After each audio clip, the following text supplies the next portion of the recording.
respect, far from the manipulation and drama of my past. At 34, I'm Monica, a successful journalist at a top fashion magazine and a well-known fashion blogger. As I sit in my office, surrounded by racks of designer clothes and stacks of glossy magazines, I can't help but feel a sense of pride. I've worked hard to get here, and every late night and early morning has been worth it. My phone buzzes with a notification. It's an email from my editor. "Monica, great job on the latest piece. The readers are loving it. Keep it up." I smile to myself. This is what I live for, the rush of creating content that resonates with people, the thrill of being at the forefront of fashion trends. But it wasn't always like this. My mind drifts back to my childhood, to the house where I grew up. It was a nice house in the suburbs, but for me, it was more of a battlefield than a home. My sister, Sarah, is 7 years older than me. From the day I was born, she saw me as competition. I remember her constant need for attention, her jealousy, her manipulations. It's funny how some wounds never truly heal, even after all these years.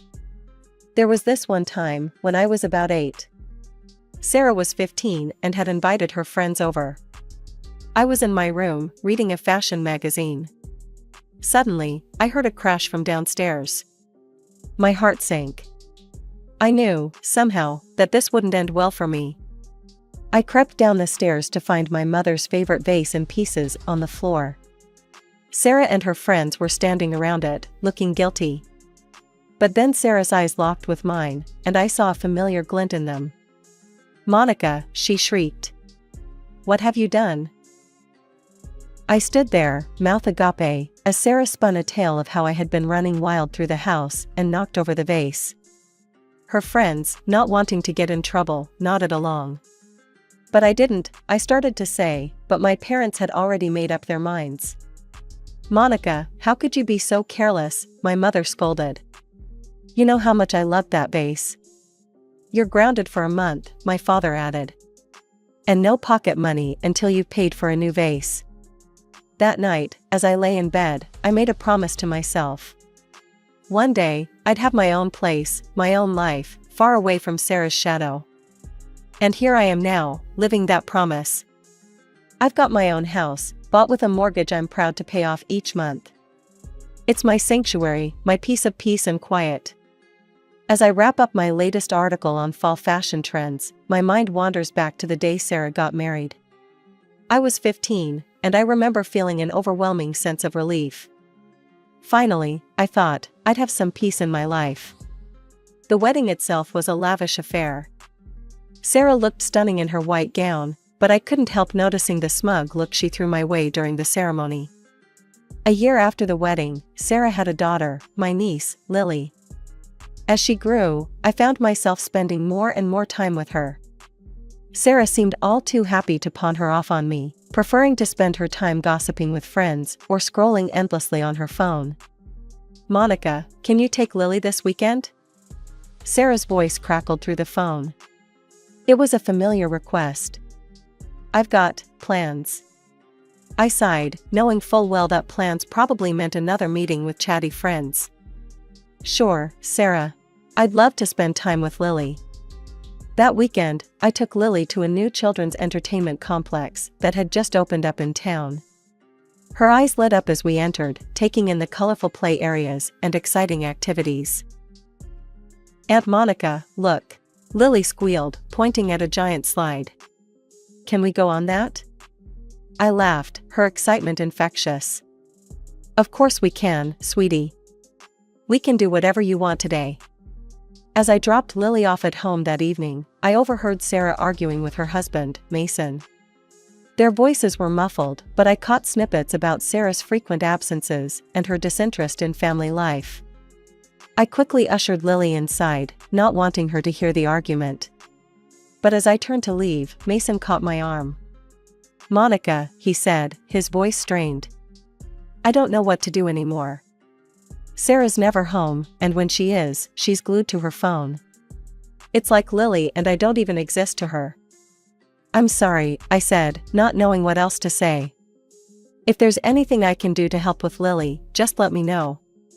He nodded gratefully, and I left, feeling a mix of emotions. Anger at Sarah for neglecting her family, worry for Lily, and a strange sense of vindication. All those years of Sarah tormenting me, and now her true colors were showing to everyone else too. The day everything fell apart started like any other. I was at a cafe with my friends when my phone rang. It was my mother, her voice tense and brittle. "Monica, you need to come home. Now." I arrived at my parents' house to find chaos. Sarah was sobbing on the couch, mascara streaking down her face. My father was pacing, red-faced with anger. And in the corner, looking shell-shocked, was Sarah's husband, soon-to-be ex-husband, as I would learn. "He caught me," Sarah wailed between sobs. With her lover," Mason spat out. "In our own bed." I stood there, stunned. Despite knowing about Sarah's indiscretions, seeing the fallout was something else entirely. And then, as always, Sarah's eyes locked onto me. "This is your fault," she shrieked, pointing an accusing finger. "If you hadn't been so perfect, if you hadn't taken up so much of Mom and Dad's attention, I wouldn't have had to look elsewhere for love." I couldn't believe what I was hearing. Even now, faced with the consequences of her own actions, Sarah was trying to blame me. "That's enough, Sarah," I said, my voice cold. "You made your choices. Don't you dare try to pin this on me." My parents, predictably, rushed to Sarah's defense. "Monica, how can you be so heartless?" my mother cried. "Your sister is hurting." I looked at them, these people who had always taken Sarah's side, who had never believed me when I told them about her cruelty. In that moment, I made a decision that would change the course of my life. "I'm done," I said quietly. "I'm done with the drama, the accusations, the constant favoritism. I'm moving out." My parents protested, but their words fell on deaf ears. I was 22, fresh out of college, and ready to start my own life. Within a week, I had found a small apartment across town and moved out of my childhood home. The next few years were a whirlwind.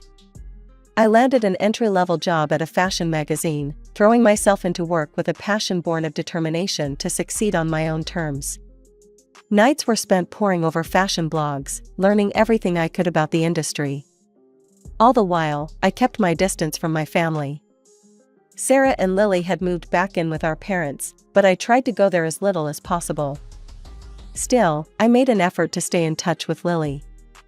We'd meet for ice cream or trips to the park, away from the watchful eyes of Sarah and my parents. Lily was growing into a sweet, thoughtful girl, so different from her mother that it sometimes took my breath away. As the years rolled by, my career took off like a rocket. At 34, I found myself in a position I'd only dreamed of as a fresh-faced college graduate. Senior journalist at a top fashion magazine, my byline recognized by industry insiders and fashion enthusiasts alike. But that wasn't all. I'd also cultivated a significant following as a fashion blogger, my social media filled with outfit ideas, trend forecasts, and behind-the-scenes peeks at the glamorous world of high fashion. My phone buzzed with a notification. Another 1,000 followers on Instagram. I smiled to myself, remembering the days when I'd celebrate each new follower like a personal victory. As I flipped through the glossy photos, my mind wandered to my own wardrobe. I'd come a long way from the hand-me-downs and bargain bin finds of my youth. Now, my closet was filled with designer pieces, each one carefully chosen to reflect my personal style and the image I wanted to project to the world. My phone buzzed again. This time, it was a text from Lily, now a teenager. "Aunt Monica, can you help me pick an outfit for my friend's birthday party this weekend?" I smiled, warmth filling my chest. Despite the distance I'd put between myself and Sarah, Lily and I had managed to maintain a close relationship. She'd inherited my love for fashion, and I relished every opportunity to share that passion with her. "Of course, sweetie," I texted back. "Why don't you come over on Saturday morning and we'll put something together?" "Sarah." The thought of my sister still brought a twinge of discomfort. We barely spoke these days, our interactions limited to terse exchanges at family gatherings I couldn't avoid. She was still living with our parents, still playing the role of the wronged woman, still using Lily as a pawn in her games. But I refused to let thoughts of Sarah dampen my mood. I had too much to be grateful for, too much to look forward to. My career was thriving, I had a beautiful home that I'd bought with my own hard-earned money, I had Alex, my fiancé, and I was finally, truly happy. As I scrolled through the latest runway looks on my tablet, my phone rang. Sarah's name flashed on the screen, and I sighed, bracing myself for what was to come. Monica, Sarah's voice was sharp, demanding. Lily needs a new outfit for her school dance. Something designer, obviously. Just make sure it's expensive and trendy. Lily needs to look better than those other girls. Before I could respond, she hung up. I stared at the phone, a mix of anger and resignation washing over me. How had I become responsible for dressing my niece? Despite my frustration with Sarah, I couldn't help but feel excited about shopping for Lily. At 15, she was developing her own sense of style, and I loved helping her explore that. The next day, Lily and I hit the mall. We spent hours trying on dresses, giggling over some of the more outrageous designs. In the end, we settled on a beautiful emerald green dress that made Lily's eyes sparkle. As we left the store, bags in hand, I couldn't help but feel a twinge of resentment. I loved spoiling Lily, but Sarah's expectation that I would foot the bill for all of Lily's clothing needs was becoming too much.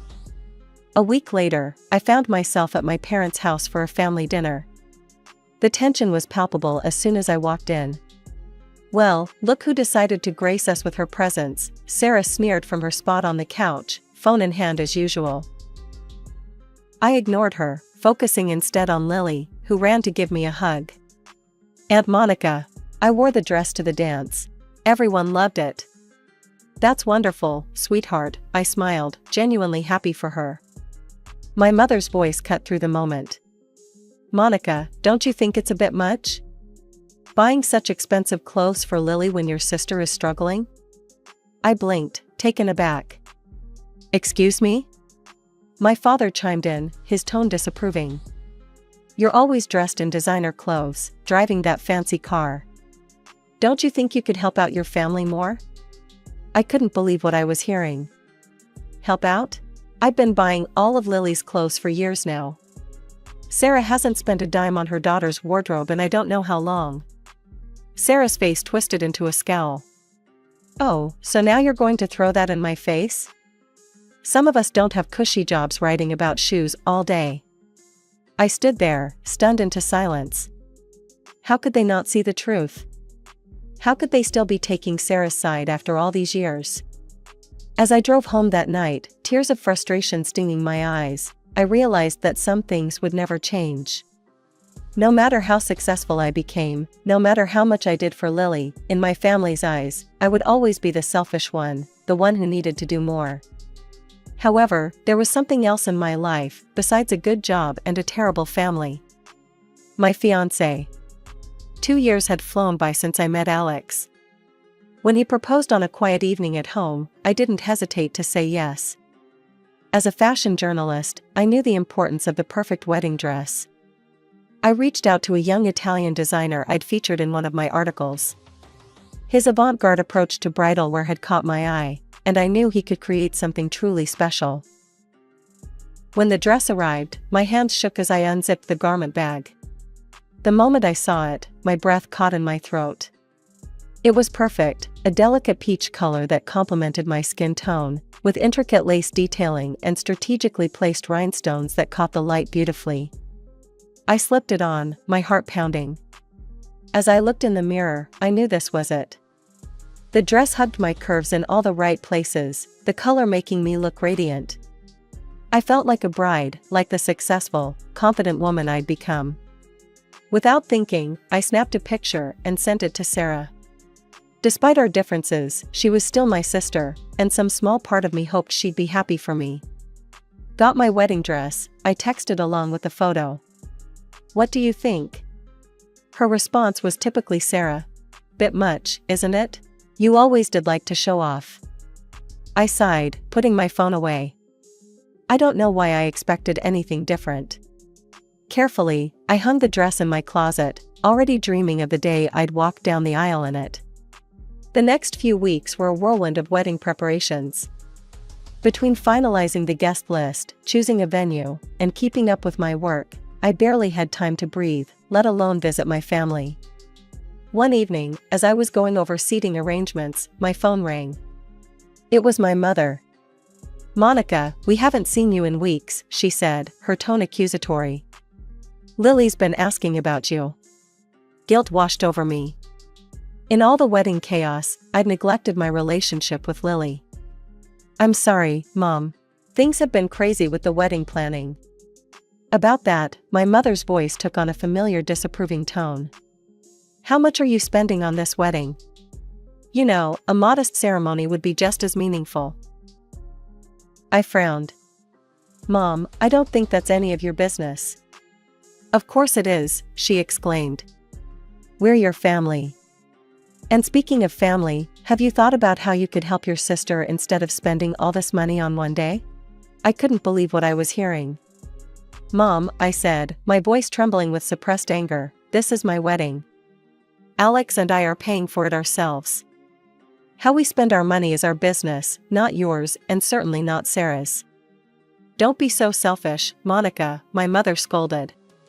"Family should come first." As I hung up the phone, I felt a mixture of anger and sadness wash over me. Even now, with one of the happiest days of my life approaching, my family couldn't simply be happy for me. Everything always had to revolve around Sarah and her needs. Just as the dust was settling from the wedding dress drama, a new storm was brewing. Lily was graduating high school, and with graduation came the inevitable school ball. My phone rang one afternoon while I was in the middle of a photo shoot. Sarah's name flashed on the screen. "Monica," Sarah's voice was demanding as ever. "Lily needs a dress for her graduation ball. I want you to buy her one from that new collection by, what's his name? The famous one you're always going on about." I knew exactly which designer she meant, and exactly how much his dresses cost. "Sarah, those dresses are incredibly expensive. We're talking thousands, sometimes tens of thousands of dollars. I'm not spending that kind of money on a dress Lily will wear once. It's not reasonable." "Fine," Sarah spat. "I'll tell Mom and Dad how greedy you're being. Don't bother calling Lily anymore."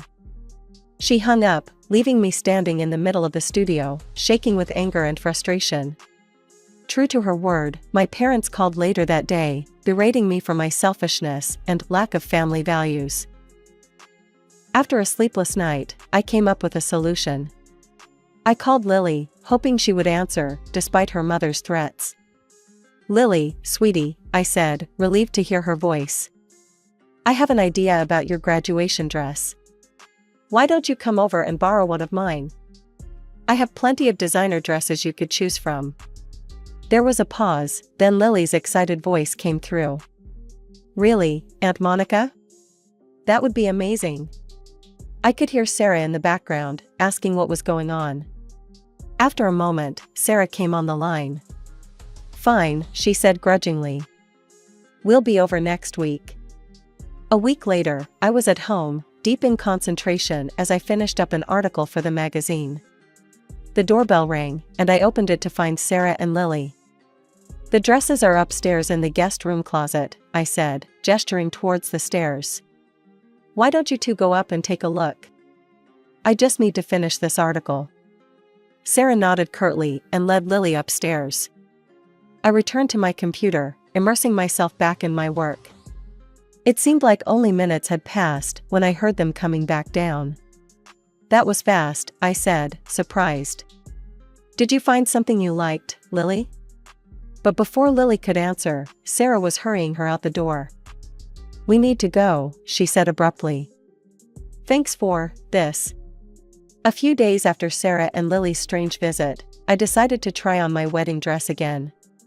With all the family drama, I needed a reminder of the joy that was to come. I opened my closet, reached for the garment bag, and it wasn't there. Panic set in as I searched frantically through my entire wardrobe.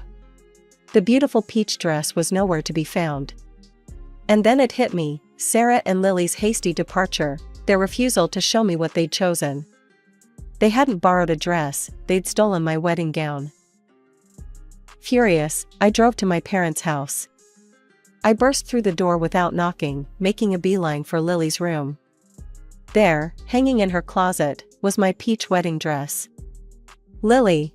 I called out, my voice shaking with anger and disappointment. "How could you do this? Why would you take my wedding dress?" Lily appeared in the doorway, her face pale and eyes wide with shame. Before she could speak, Sarah pushed past her, her face twisted with rage. "How dare you barge in here and accuse my daughter?" Sarah spat. "You're so greedy, you can't even lend a dress to your own niece for her graduation?" I was stunned. "Lend? Sarah, you stole my wedding dress. This isn't just any dress, it's for my wedding day." Sarah's eyes narrowed. "Oh, please, you have plenty of dresses. You're just jealous that Lily will look better in it than you ever could." Jealous? I couldn't believe what I was hearing. "Sarah, you're the one who's always been jealous. Of my career, my success." The room fell silent. Then, from behind me, I heard my mother's voice. "Monica, how dare you speak to your sister that way?" I turned to see both my parents standing there, their faces masks of disappointment and anger. "But she stole my wedding dress," I protested. My father shook his head. "Always so selfish, Monica.